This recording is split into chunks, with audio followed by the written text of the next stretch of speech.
All right, hey guys, welcome to the legislative updates for Every Second Matters, October 2017. I'm doing this a little bit differently. If you're not aware of Every Second Matters, it is an awareness campaign started a few years back by a handful of people. It's been growing grassroots ever since. Basically, everyone gets together on the second of every month and talks about Second Amendment issues, what they've done, what they can do.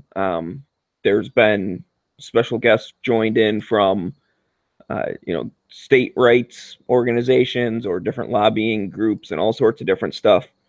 Um, and one of the segments that we've done in the past that I like to do is a summary of everything that's happened as far as state laws and sometimes even federal laws over the past month. So today I'm just going to do that by myself here real quick. There's not a lot going on for the last month. And the idea here is that if someone else is doing a live chat and wants to use this video, go ahead and play this video and pause it and comment and do whatever you want with it. I'm just trying to get the information out there. And anyways, I'm just going to jump right into it then. So the first thing I have here, well, actually, let me go backwards. I'll start the beginning of September and then end at the end of September. So the first thing from September 6th in California, anti-gun bills are heading to the governor's desk. Oh, gee, what a surprise. So let's see, on September 5th, the Senate concurred on an assembly amendment to Senate Bill 464, blah, blah, blah. What the heck is it? Okay, sorry. The Senate Bill 464 would further increase the mandatory storage and security requirements for licensed firearm dealers. California already has some of the strictest laws in the country regarding how dealers must store their firearms. Okay, so that basically is just going to add cost and hassle and, possibly get in trouble if your gun's locked up 3 times, but it's supposed to be locked up 4 times, and you're a licensed dealer. So it doesn't have to do with people. It has to do with stores or, FFLs. They could be running from their house or whatever. But that just seems like extra stuff. And I didn't see a thing saying it was signed already. So the fact that it was passed September 5th and I still haven't seen something that said it was signed. Maybe the governor's sitting on it, but you know how California is. So anyways, that's just a quick one. The next one in Michigan. Oh, gee. What a good state. Everyone loves Michigan, right? Anyways, legislation for concealed carry is moving to the Senate. This is September 6th as well. Now, Michigan was a little weird with their concealed carry thing. It's actually a group of 4 bills. So it is House Bill 4416, 4417, 4418, and 4419. Basically, I think just the way the laws are written, it mentions CPL, concealed pistol license, in multiple areas of different laws. And so it goes in and replaces that requirement. So anyways, it passed the House and is now moving over to the Senate. And basically it's been sitting in the Senate since then. So hopefully Michigan will get constitutional carry. But that's something, if you're in Michigan, one of the great states, write your senators and say, hey, you guys should vote on this thing. I actually got a response back, and the guy was like, blah, blah, blah, I support the Second Amendment, but I think people need to have requirements to carry or whatever. And I was like, well, that's a bunch of crap. I sent him a reply back. I'm not sure. I didn't get anything after that. But I was like, I think your reasoning's a little flawed, but whatever. So next one is actually also from Michigan. Bill introduced to protect Second Amendment rights of foster parents. I remember talking about this when it came out. It's a Senate Bill 527. And basically, it guarantees the law-abiding citizen will not be stripped of their Second Amendment rights when they choose to provide foster care for children. And what I remember in the past talking about, there was a case of, I think it was a grandfather or some other family member wanted to foster a kid, but because they had firearms in the house, it was either you can either take care of your grandson or you can have firearms. You can't do both. And I think personally that's completely ridiculous, because if that person was their parent, they'd be allowed to have firearms in the same house as the kid. But because they're a foster parent, there's more restrictions they have to go through. Now, I understand the point of the foster care system wants to protect the children and, make sure that they're going into a safe environment, all that stuff. However, I don't think that a law-abiding adult who owns a firearm creates an unsafe environment.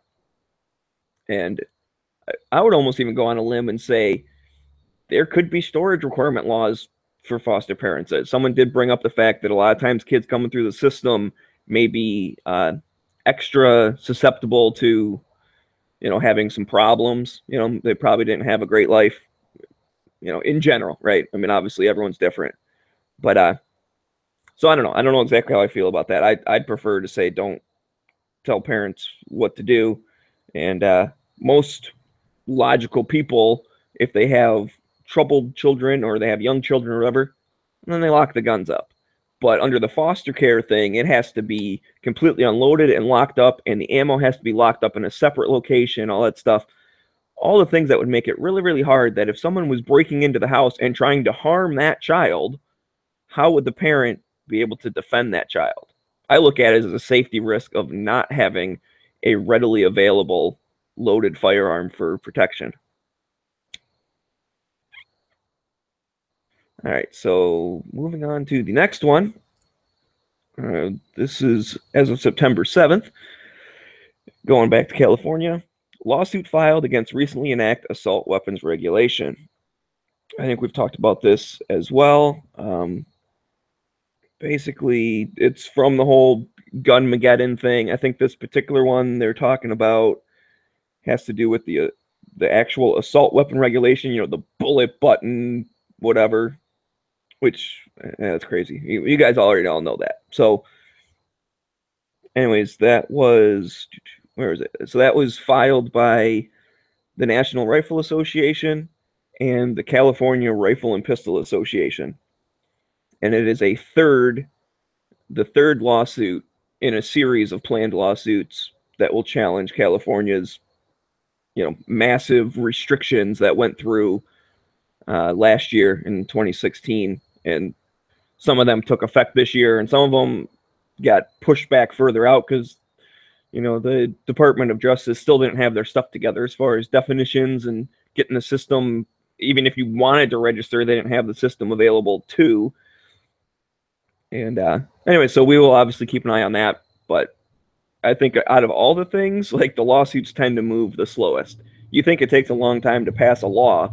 When we talk about something gets introduced at the beginning of the year and it's the end of the year and it's still in committee or something, everyone gets frustrated. I understand that. Lawsuits tend to take even longer than that. So we'll see what happens. We'll obviously keep an eye on it. This one's going over to Arizona, September 8th.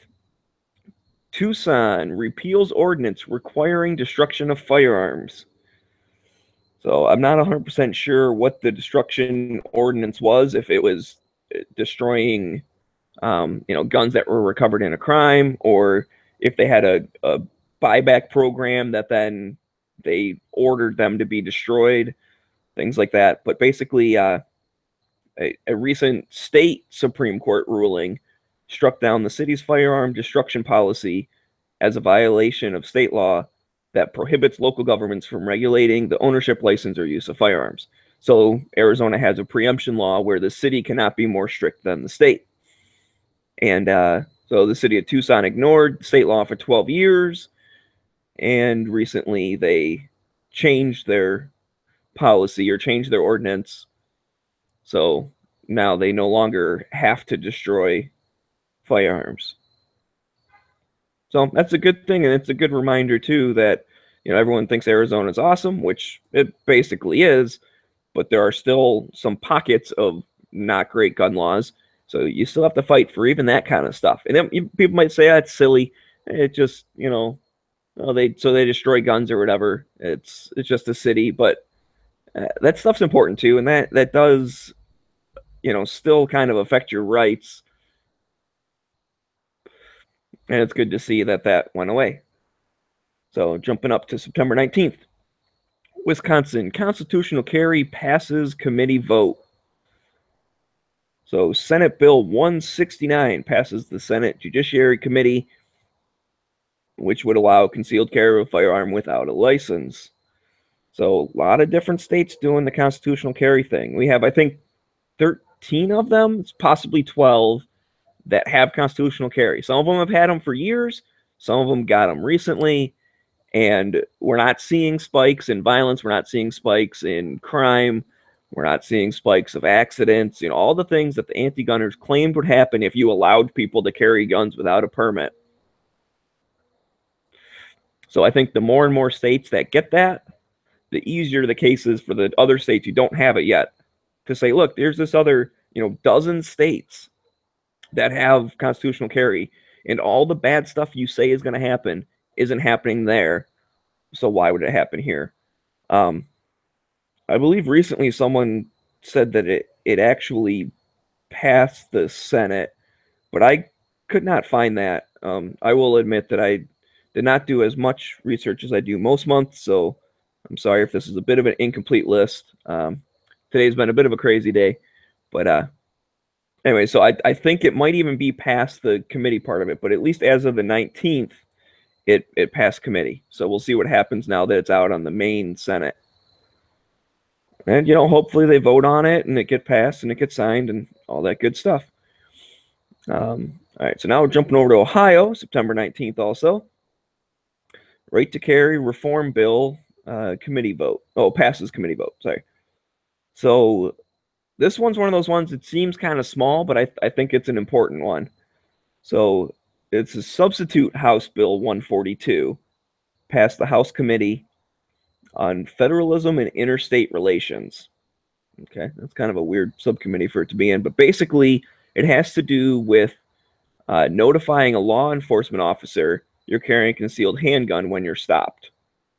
Hang on, it said down here somewhere. So the original bill would have removed the requirement completely. So as in you don't have to, you don't have to inform an officer that you're carrying. I personally think it's a good tactic too, whether you're required to or not, but that's a personal opinion. And so anytime that you get rid of a law, so it's up to the person, then they can make their own choice what they feel to do.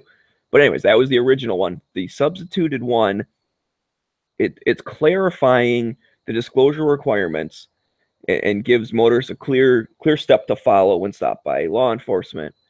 So basically, a licensee must verbally notify once requested to present their driver's license upon being stopped by an officer of law enforcement for law enforcement purposes. Now, here's the thing where I think this is kind of important. Michigan also has a duty to inform. And most people I've heard a lot of people say, just hand them your concealed carry permit when you hand them your license and insurance and registration, all that stuff. Just hand it to them. That counts as informing them. Then they know you're carrying, and you go from there, however they want to proceed. Michigan actually had a case where a person was stopped. The officer came up to the window, talked to him for a minute, said, hey, give me a driver's license. Guy said, hey, just so you know, I'm carrying. Here's my permit. Actually, he might have even not said, he might have did the thing where he just handed it. The details are a little blurry now. But anyways, basically it was an initial like, hey, how's it going? Do you know why I pulled you over? Blah, blah, blah. And then he told him, somehow he informed him, I have a concealed carry permit. And a court found that was not immediate enough. That was not informing the officer soon enough. So basically, according to the court case, pretty much as the cop is walking up to your window, you pretty much have to yell out the window, hey, I have a concealed pistol license and I'm carrying, because if you say any words to him first before you tell him about the license, you haven't informed him. So this way, the fact that it's specifically states in the law, you have to tell them if they ask for your driver's license for purpose of law enforcement. Well, then there you go. Because maybe they pulled you over and said, hey, you got a flat tire? You say, oh, yeah, I'm about to change it right now. Thanks for your help. I got it. And the guy drives away. Technically speaking, under the original law, like, you would have had to inform him of that first. Now, if they don't ask for your driver's license, you don't really have to inform them. Anyways, and the other part of it is, if this goes all the way through, as it stands right now, if you don't inform the officer in Ohio, it is a serious misdemeanor, punishable up to 6 months imprisonment and a fine up to $1,000, as well as suspension of your concealed handgun license. The substitute bill would lower the penalty to a minor misdemeanor and eliminates the possibility of suspended license or imprisonment and reduces to a fine not to exceed $25. So you still have a duty to inform. You have to, basically, it tells you, do it when he says, hey, can I have your driver's license? Then you verbally inform them that you're carrying, and you go from there. And if you don't do that, the worst that happens is you get charged with a minor misdemeanor and have to pay a fine of, $25. Which, and here's the thing, I mean, that's, again, it seems kind of small, but think about it. Maybe your brain's someplace else. Like, maybe he pulled you over for speeding, but you were speeding because you were rushing to the hospital to, go see your mom or whatever. And so the last thing you are thinking about is your, concealed carry. And the guy says, hey, man, you were speeding, and you go, oh, crap, I'm so sorry. Maybe even let you off on a warning or whatever. And then as you're putting your wallet away, he sees the gun and, hey, how come you didn't tell me about that? Bam, you're thrown in jail for 6 months because you forgot to tell him. I mean, I think it's pretty obvious that law-abiding carry holders are not really a threat to officer safety. I know that's why they have the requirement to inform, is they want to make sure the officer is safe and, has all the information needed. But I don't know. Anyways, it's a small step, but I think it's important because, again, like I said, personally, I just tell them because I feel more comfortable. I want them to feel comfortable with me, and I do in Michigan because I have to, but even if I didn't have to, I probably still would. But that's your own choice. Maybe you think it's better not to do that. Maybe you think it makes it worse when you tell them because now they get nervous because they maybe someone, oh man, this person has a gun. Whereas if you didn't tell them, they just give you your speeding ticket and you go about your day, and they're none the wiser, and they never get nervous, and everything's fine. So I don't know. Anyways, the last thing I got here, see, I told you this was going to be quick, is Rhode Island House gives final approval to gun control bill. So this is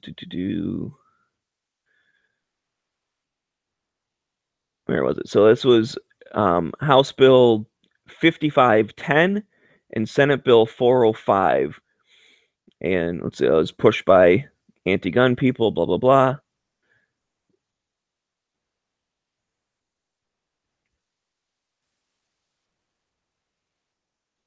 Oh, okay. So this was a domestic violence legislation. All right.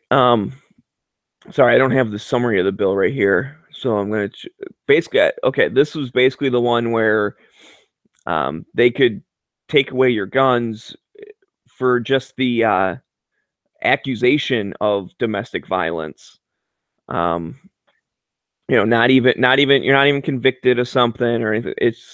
It basically some other states have done this where someone you're married to or living with or a close family member or something like that could basically go into a court and say, hey, this person's a bad guy, and then they come take your guns, and then later you have to prove you're not a bad guy. So you're definitely guilty till proven innocent. And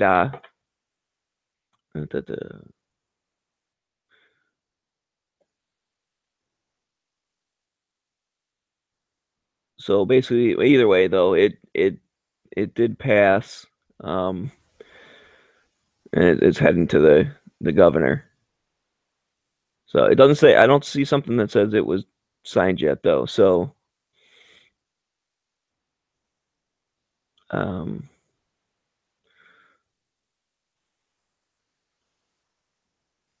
okay. So there we go. Yeah. So the Senate had blunted some of the most glaring problems in the original bill, but the House did not adapt the Senate changes.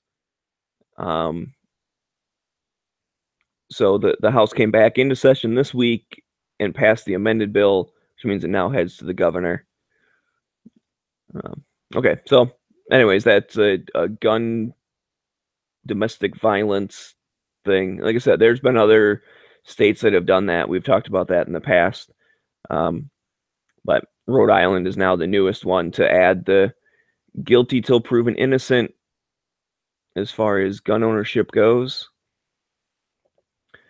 And basically that wraps it up. So thanks guys for watching. I'm sorry I didn't look at the chat. I you know didn't put this in with all the other regular every second matter stuff. This is kind of just an experiment in a way of this is the legislative update segment.